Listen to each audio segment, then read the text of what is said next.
Welcome to La Vida Baseball Live. Fernando Tatis Jr. is the show. It's a fact. Latino players have more fun. Okay, who's better, Daddy Yankee or Bad Bunny? Hands down, the best players are from Venezuela. Wait, what? You are so wrong, Ozzie. Okay, you both have very valid points, but we got to get back to the show, you guys. Hey everybody, welcome to a brand new episode of La Vida Baseball Live. Here's a look at what is trending in our world. Well, the San Francisco City Connect jerseys in collaboration with Nike are out. They just dropped the other day, and I love how they incorporated the fog and the iconic bridge, but some say these are no tangerine dreams or creamsicle curse. It's left to be up to debate. Dave Roberts and the Dodgers, and as well, Joe Kelly and his mariachi jacket enjoy a special day at the White House celebrating their World Series win from the 2020 season with President Joe Biden.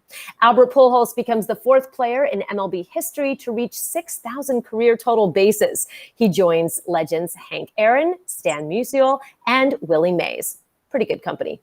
Shohei Ohtani will pitch and hit in his first All-Star game. He is officially the first player in MLB history to be selected to the All-Star game as both a pitcher and a hitter. And for good reason, he happens to lead MLB in home runs with 31. Jason Dominguez is set to make history in the Futures game set for July 11th on MLB Network. He will be the first player to participate in the game without having played in a full season. Plus, he's the youngest player since Vladdy Jr. played the game at 18 years old back in 2017. And that's a look at what is trending. And now my pleasure to welcome to the show, Jen and Ozzie. How are you guys? Happy Wednesday. How's it going? Ozzie? How you doing? It's going well. Jen, how was your week? Good. Busy. Very, very busy, but good. Happy to be back after 4th of July weekend. Yeah, so we're technically at the halfway point in the season. Ozzie, what has struck you so far? Halfway point here in the MLB season. What do you take away? Ohtani, Vladdy Jr., the White Sox being in first place, even though they have a AAA team.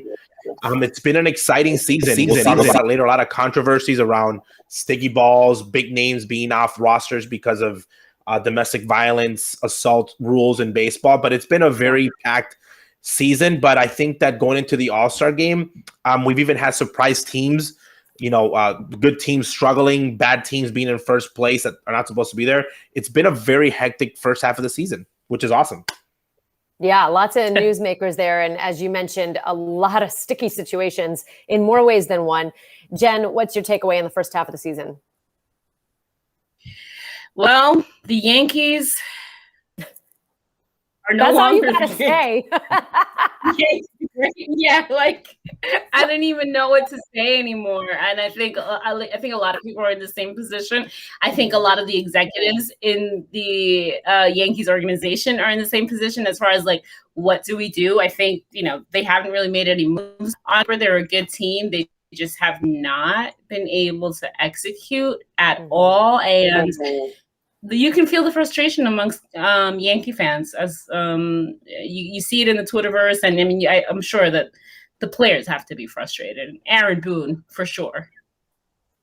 The fact that you just set it up with a big sigh and then the Yankees. Yeah, it's a lot of unexpecteds. What I love about the first half of the season is that you don't even have to be a baseball fan to follow MLB. There has been so much drama. There has been so much crazy stuff. And there's also been some really bright spots. Like you mentioned, Shohei Ohtani. I mean, you don't even have to be a baseball fan to understand that the fact that he's a two-way player is just groundbreaking, history-making. The fact that he's leading MLB with 31 home runs, the fact that he's going to the All-Star game, who was voted in and as well, was able to get in as a pitcher and a hitter. That is pretty awesome. So lots to be excited for there. Let's talk about I Spied with my weekly eye. What was the best thing you saw this week, Jen? So coming back from 4th of July weekend, I thought that this was just a great video. Soldier surprises his mom at the supermarket of all places after being stationed in Germany for 2 years. I love these videos. I can never get enough of them. So shout out to all of the men and women in uniform who are, protecting our country. Absolutely. For me, 4th of July weekend, 4th of July week also signifies for the Mets Bobby Bonilla Day. Come on. It's Bobby Bonilla Day. Every day on July 1st, the Mets have to pay the retired great man who is smart enough to sign a deferred contract, which was actually a really great deal for the Mets at the time. Bobby Bonilla, he gets $1.19 million every July 1st. And this year, they decided to do something a little bit different. He's partnering with Airbnb. Get this. They rented out one of the suites. They retrofitted to be an apartment, basically, where you can have an overnight with you and your friends, hosted virtually by Mr. Bobby Bonilla. So he's now in on the joke. They're using his name and likeness to promote this partnership with Airbnb, where you and your buddies can go and do an overnight stay at Citi Field. I think that is pretty awesome. But what I want to know is how much is he getting paid for that partnership? Because now he's making more on the $1.19 million. Also, I went into Airbnb to check and see what the availability was to see if anyone has paid for it. It's around $250 a night, I think, which is a pretty nominal fee. Totally sold out. Can't get in. I did my research. Wow. I'm thorough. What can I say? Ozzie, best thing you saw this week? Well, other than Bobby Bonilla, which is a great day in baseball, I saw something that I wanted to bring up.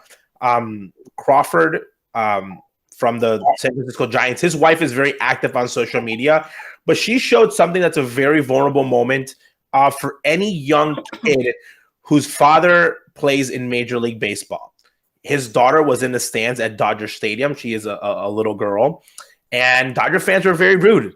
And I'm not saying it's just Dodger fans. I think that when you go into the opposing team's field, sometimes fans can get a little personal, okay? And I've always said this, when you're a fan in a stadium, not just for players' kids, obviously, but for children all around, I think that the way that what you're saying might affect someone around you as a fan, okay? This is entertainment for families. That's how we promote it. And it was something that's realistic. You know, we were, in my family, we were trained at a young age that whatever fans said, ignore it. Your dad's not getting yelled at because he's bad. It's actually because they don't like him. But it was just very sad. You know, she's a little girl. She doesn't know how the game really works. And it happens. And it's sad because, you know, in the comments, once they found out that they were related to them, it got worse. Okay, you usually would restrain back. But no, they would double down, and it's unfortunate because it's a part of the game where, you know, fans, get a little personal, and it was sad. She's a beautiful little girl, and I actually wrote her and say, you know, keep your head up. Your dad does a wonderful job. He's a great player, and it's funny because he what happens if he gets traded at some point to a team? You're going to change your mindset for him as a player. For him, I know personally, I don't see him being a Dodger anytime soon. And this is a type of situation where, you know, how you're treated in a stadium, how a player might decide his future as a free agent, or how your family is treated at a stadium. And I can tell you right now, I know as a family member, I know what the best stadiums are to go visit as a family member from a fan standpoint and just the people working there. And I can tell you which ones are the worst, you know, and that's something that I think that it was really cool for her to share. There's a side of baseball that we won't really think about, how the families are affected. I'll tell you this much. Tony La Russa's family, for example, the girls, his daughters were not allowed to go to games. Okay. So he kept his life completely separate. So there, you know, there's families that are really involved, like my family, but there's players that, you know, they won't even let their families come to games because it can get bad. But it was just a really good moment for her to share that and for us to see, because it was a very personal moment in their lives for sure. What's the best stadium for fans? Best stadium for fans to for you to go as a visitor. You know what? Marlins Park. They don't care. Marlins, Tampa. Everyone's just nobody cares. I'm saying nobody cares really in friendly. Tampa. Well, I'm just saying everyone's really friendly. You know what? You know what stadium is always been really nice. And again, I can't say this because I never went there as a Yankee, as a family Yankee member. But going to Boston to go Fenway, they were always really nice. They were always really nice to the families. The way that they took care of them while they were there. The fans are always very knowledgeable about the game, but no issues. But again, I think it gets a little bit harder for if it's a rivalry game, you know, Dodgers, Padres, Cubs, White Sox, Boston, New York. But again, I think that fans don't realize this, especially now with social media, the way that you come at a player, this all comes into consideration. Everyone always says, oh, well, the food's great here. They're going to be like, hey, yeah, you weren't very nice to my family when we're another team. It can affect it. But again, you're a grown person. Always know your surroundings, know what you're saying. Okay. Just like when we talk about racial slurs, just your language. Okay. If you have a 2-year-old or a little kid a couple rows down from you, be careful what you're saying. It's okay to say, you weren't very good, you swung at that pitch, but you start getting very verbal and you start using bad words. I can understand how fans and everyone around the section can get mad at you, regardless of whose kid you are that's on the field. Yeah, absolutely. And as you mentioned, Ozzie, I mean, the line between family and players and the players' families and the opposing families, it's a very fine line. And oftentimes players' families bleed into their personal life, their professional life, and they matter. And that is something they take into consideration. So one of the interviews that we have here in our La Vida Baseball library happens to be with Yuli Gurriel talking about his relationship with his grandmother and how much respect and admiration he has for her. So we're going to go to that and then have a little discussion after. Check it out.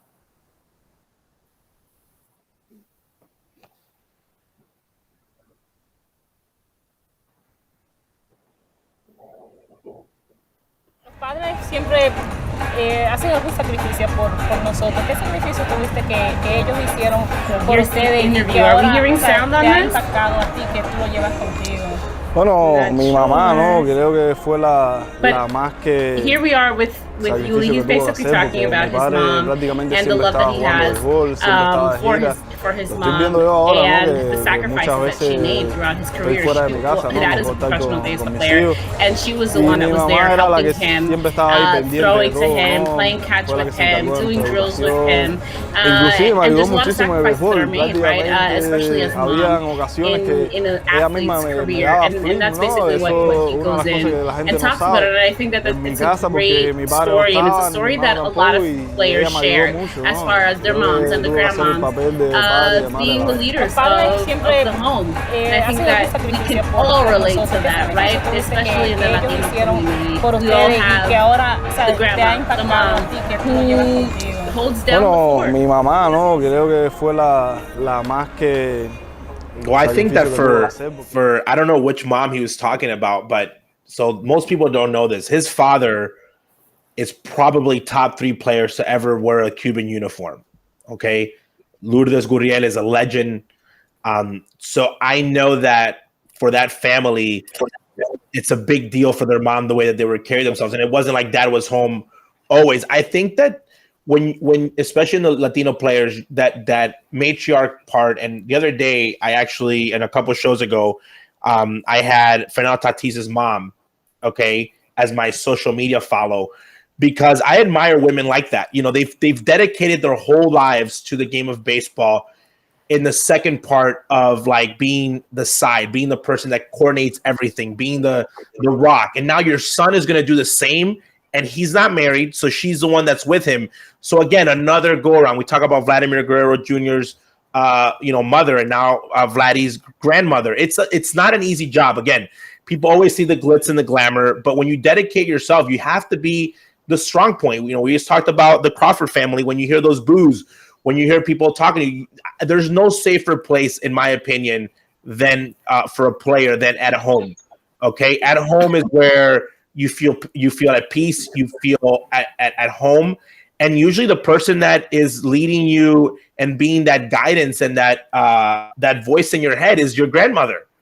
Okay, it's your grandmother, it's your mother, it's that person that balances it out for you of the decisions that you're going to make. And it's crazy because it's the person that brings you back to earth.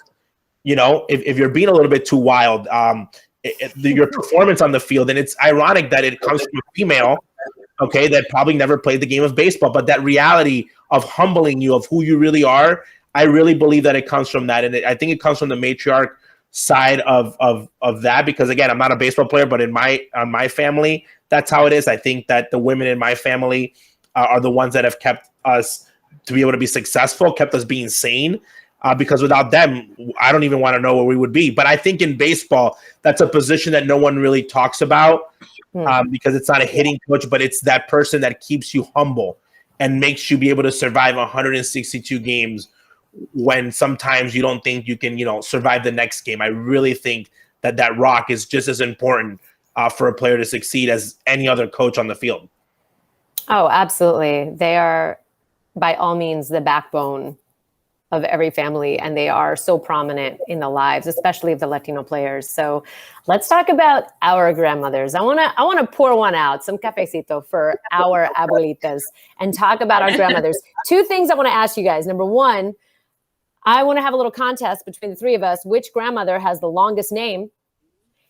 And what was she famous for cooking? I want to know what her meal was. What was her signature dish that won you over? That dish that you wish you could have, whether she's with us in this life or another, or if she's passed on. What is that dish that she makes that you wish you could have right now? Ozzie, how many names? What is her name? Tell us about her. And what is that dish? So my great-grandmother's name is not that hard. It's only 3. And that's the first lady in the picture on the left. And actually it's Adela Vivas Farias, because she didn't have her she didn't get married. It's only 3. So you're going to get confused. So my daughter has both Adela and Margot. So both my great-grandmother and my grandmother's names are with her. The third, my grandmother, Ibis's mom, her name's a little bit longer. Cilia Margarita Vivas de Cárdenas. So technically 4.5 names. And obviously now the grandmother, Ibis Marimir de Guillén, which is my mother. You know what? It's actually a meal that is passed from generation to generation, is mondongo. It's not very easily made. It's mondongo. They make it very differently. But the way that they make it for me, is only something that I can only get from them. But I love it. I think that, and I had the opportunity to actually meet my great-grandmother.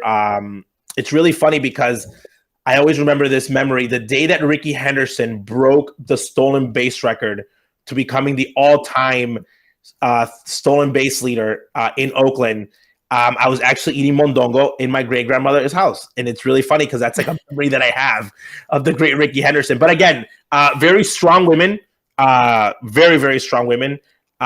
Raised a lot of kids, raised a lot of great grandkids. And, but yeah, so all good cooks. And I think that I have a great foundation. And that's why I wanted to honor my daughter with that beautiful name of Adela Margot. I love that tradition. That's awesome. Jen, tell us about your abuela. Yeah, so that's my grandmother on the right with the baseball hat, and my mom to the left of me. My abuela's name is Orfelina Lejer. This is from my mom's side. My abuela's name is Orfelina Lejer. So it's not a very long name actually. And I'm thinking about it, she didn't give her kids very long names either. So she wasn't down with that. My grandmother was actually very far ahead of her time.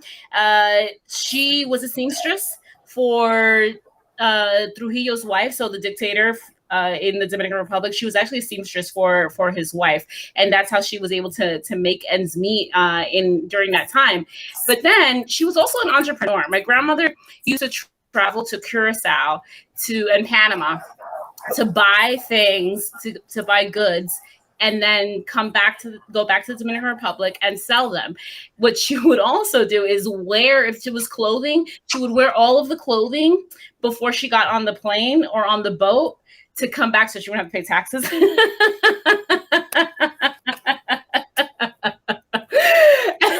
And then, she'd sell them. But she was also like, once I started my career, she was also a big part of it because, I used to use my grandmother all the time whenever they needed, like when I used to work at Telemundo. Oh, we needed somebody to speak about Julio Iglesias. We went to a Julio Iglesias concert, and my grandmother was the one that they interviewed. My grandmother loved to be in front of the camera, which is just, it's crazy to think about, but I definitely got that from her. I used her in a hidden camera show where she stopped young men on the street and told them to marry her. It's hilarious. But my grandmother was, she was definitely the matriarch, and she put my mom, kids. She sold her the little home that we had in the DR. And with that money was that my mom was able to put a down payment for her business in New York, which was what has sustained all of us and our home here in New Jersey and everything. So, put my mom through school, and my mom then, went to school as the first to graduate of a business. So they're both very strong-willed women. I get it from them. I love that. Entrepreneurial, wore the clothes, was like aware of the taxes. That's it. And she didn't need no man to do it either. Like, she did it all by herself, all right? I love that. I love that. Oh, these women are so inspiring. I love talking about them. That's the way we keep them alive. Are they with us? Jen and Ozzie, are they still with us? No, my grandmother passed in 2008. But she lived a long life. She was 92 when she passed. Still going back to the DR, selling clothes and selling stuff. So she lived a long life. Great grandmother, no. Grandmother is still alive. So yes. Mm-hmm. I love that. Well, my grandmother passed away in 2008, but here she is, Doña Gloria Maria Santiago Virginia Colon. So there you go. I think she won. How did she write that whole name out? She got the 5. She wins. And here she is. I credit her for my love of cafecito. She loved her coffee. She made it strong. She also loved cornflakes, which I remember my first bowl of cornflakes at her house. The meal that she cooked that was so amazing was pork chops and white rice. And I've never, ever been able to get them the way she used to make them. I used to have them as a kid. It was something that I used to look forward to visiting her in upstate New York, where she ended up settling. She had 8 children. Note, my mother, fun fact, my mother is a junior. So my mother is Gloria Maria, and she was named after her. But 8 kids, 5 girls, 3 boys. It's a lot, but she always kept a youthful spirit. She was Puerto Rican, but she loved mariachi music. That was like her favorite. She would always have mariachi music playing in the house, and she always had maracas around. I remember my first instrument was literally like as a kid playing with maracas. And she loved the casinos, loved the slots. She would sit there just playing the slots at Foxwoods in Connecticut. That was like her, that was her thing. Oh, but we love it. I love talking about it. I'm so glad you guys shared your stories, and it's so wonderful to keep their memories alive and to talk about them in such a wonderful way. And also to see how the baseball players of today just pour one out for and show respect for the grandmothers. Just absolutely wonderful. So in your opinion, let's move on. Who won the week for you? Who's the week's biggest winner, Jen? Well, we just talked about Vladdy Jr., right? And the role that his grandmother, Vladdy Sr.'s mom, has played in his career. For me, Vladdy wins the week once again. He finished first among major leaguers with 2.7 million total votes, joining Jose Bautista and Josh Donaldson to finish atop the majors in all-star balloting. Guerrero became the youngest player ever to lead the majors in all-star balloting since the process returned to the fans in 1970, surpassing Cody Bellinger, who was 23 during the voting period in 2019. Shout out to Vladdy. He is having an amazing, he put the work in the season. He got himself into the best shape of his life, and I think he didn't have any distractions. He put the work in, and it's paying off this year. So happy for Vladdy. Love that. Ozzie, who won the week for you? You know what? He actually got hurt a couple days ago, but Yasmani Grandal was on fire. He was leading all catchers in Major League Baseball in the last month in everything from WAR to breaking the record amongst catchers amongst walks. He's been great. He's kept his team in first place. It's going to be a huge loss for the White Sox. And a lot of people in Chicago felt that he got snubbed off the All-Star game, not getting picked by the manager and the team, to be the backup catcher. But again, I think that his loss is going to be huge for the White Sox. But I thought Yasmani Grandal of the Chicago White Sox had won the week, in my opinion. Awesome. Love that guy. All right, for me, it has to be college athletes. Finally, the NCAA catching up with the world with the name and likeness era as of July 1st. I absolutely love this because college athletes do deserve to be paid, in my opinion. And I think the biggest winners here are actually going to be female athletes and women's sports, collegiate women's sports. I do believe that they will draw the biggest sponsors. I think that they are going to be the target of the biggest brands in the best way possible. And I cannot wait to see the deals that are made, because these athletes deserve to be paid, who are putting their name, their likeness, and their energy and their health on the line every single season. So congratulations to all the athletes out there getting signed, making deals, and getting paid for your hard work. All right, now it's time for fair or money. foul. Get your money. Yes, get your bag. Make that money. Because you know what? Tomorrow is not guaranteed. And a professional spot on a professional roster on a professional team is also not guaranteed after you graduate. So, or get drafted. So congratulations. Make your money while you can. Let's go on to our next segment. It's called Fair or Foul. I'm going to throw out a topic. You guys let me know. Hold up your whiteboards and let me know. Fair or foul. All right, let's talk about this. I mentioned it in the open. The San Francisco Giants and the Nike collab City Connect jerseys are here. Creamsicle Curse, Tangerine Dreams. What do you guys think? Do you like them or not? Fair or foul? Call it out. Foul. Oh, it took me a minute. At first, I liked them, and then they grew on me, and I was like, no, they grew in a bad way. Ozzie?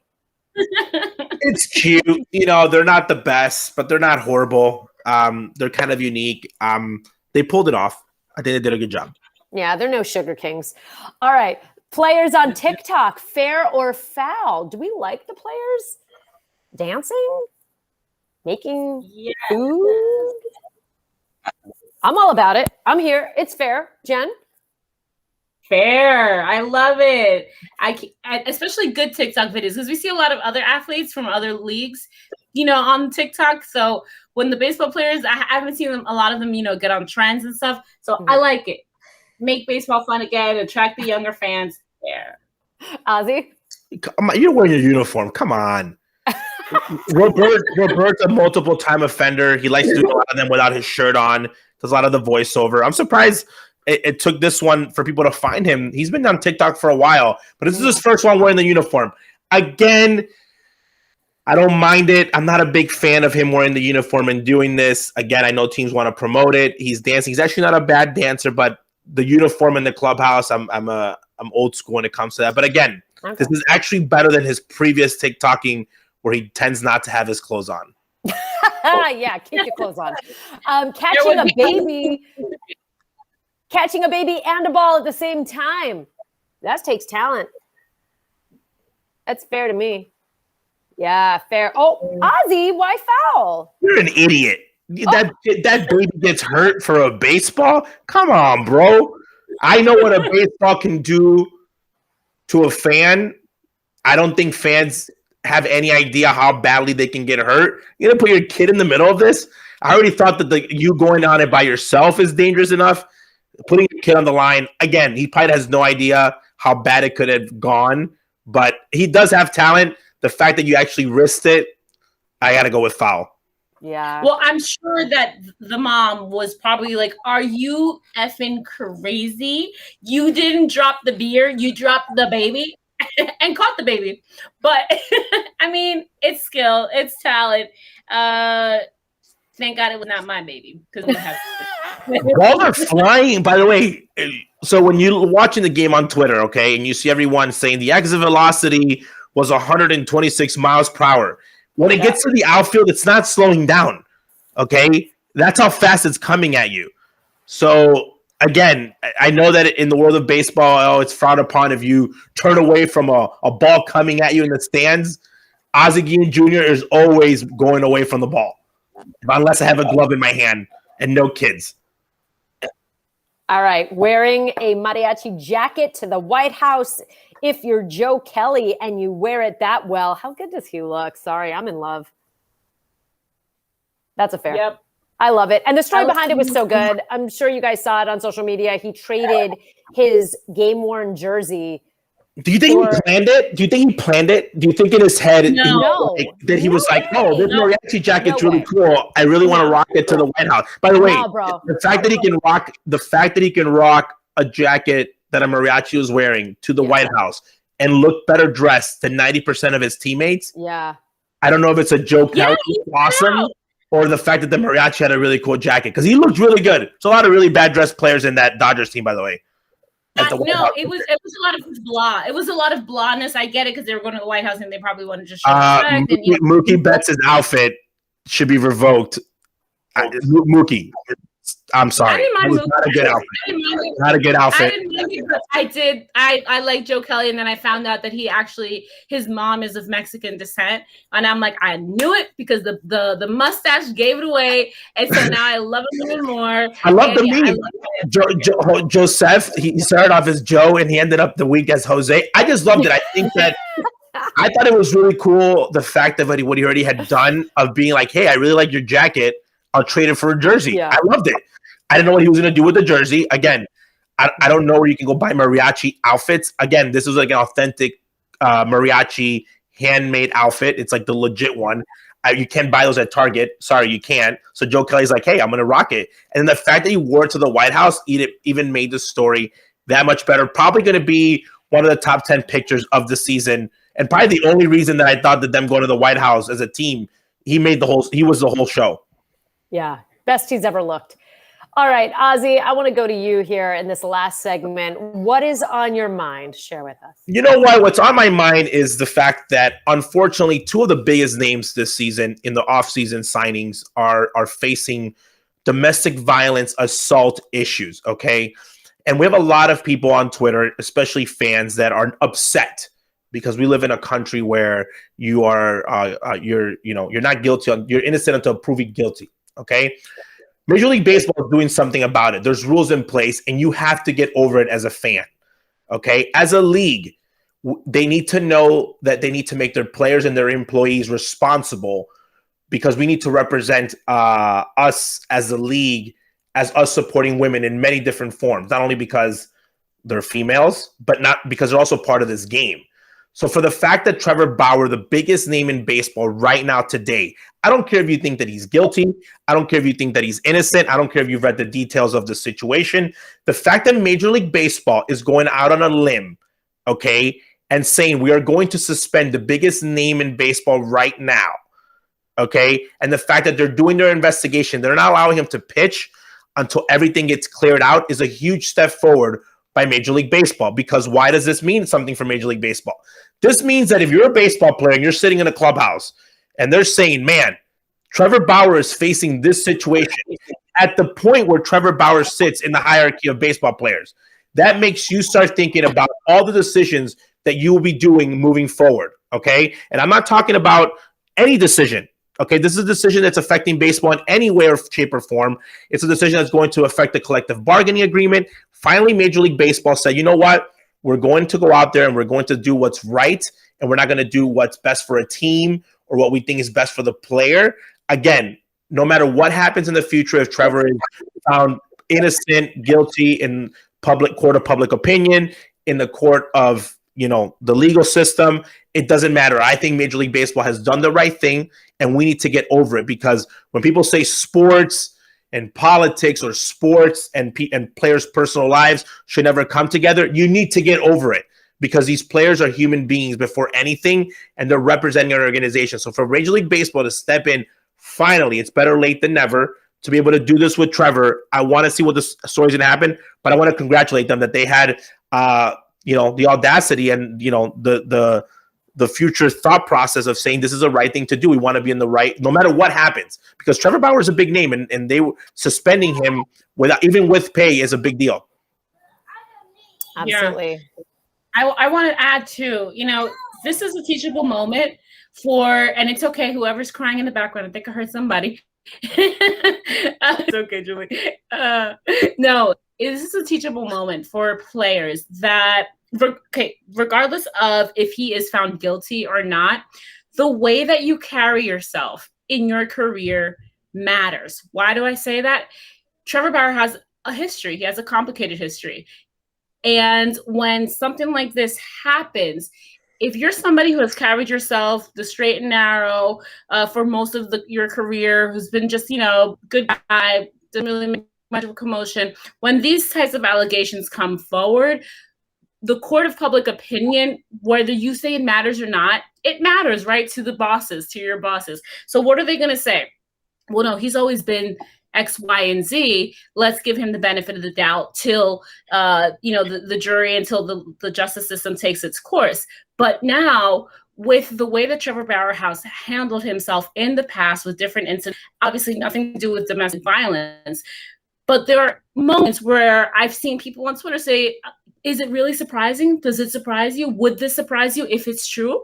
And that's a problem. So I think it is a very teachable moment for players, young players in particular, say, you know what, I have to know how to carry myself, how to respect people, how to act on social media. Sometimes things on social media can be taken out of context. You know, not everybody has the same sense of humor. So it is a very teachable moment, unfortunate teachable moment, but we'll see what happens at the end of this. And you're not bulletproof, guys. You're not. If you wear a Major League Baseball uniform, you could say that you might be a target. That even means that you have to take care of yourself even a lot more than other regular civilians. But if you think that you're going to get away with doing something because you wear a professional baseball uniform and you do have a Major League Baseball contract, which in the past it might have been something that it was allowed, Major League Baseball is making it a point that it's not, because to be honest, we're going to see what this is going to go. If this goes to trial, okay, Trevor will not pitch until that trial is over. And that is the top Major League Baseball player, the guy who got paid $100 million. And we'll be talking about this for a while, because now this is going to have repercussions of, is another team going to sign him for that amount of money? Do you want that headache on your team? So this has implications where a young player in his prime, because of something that he did in his private life, has issues that has to end up in court, is affecting his career. And the Dodgers, I'll tell you this much, the Dodgers are not thrilled in saying, we gave this guy $100 million to not have him pitch in postseason, especially with the Padres, right on us. And we're fighting for a spot in the playoffs and in defending a championship. So it's a very complicated issue, one that, people were taking very lightly at first because it was Trevor. Oh, it's just something that's happening. It's a very serious situation in a lot of different aspects. So something that we definitely had to bring up.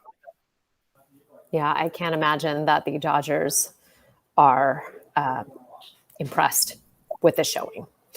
But we'll definitely keep you guys updated. We'll talk more about this as the story continues, and we'll discuss it here, because that's what we do here on La Vida Baseball Live. Thanks for watching, everyone. We'll see you next time.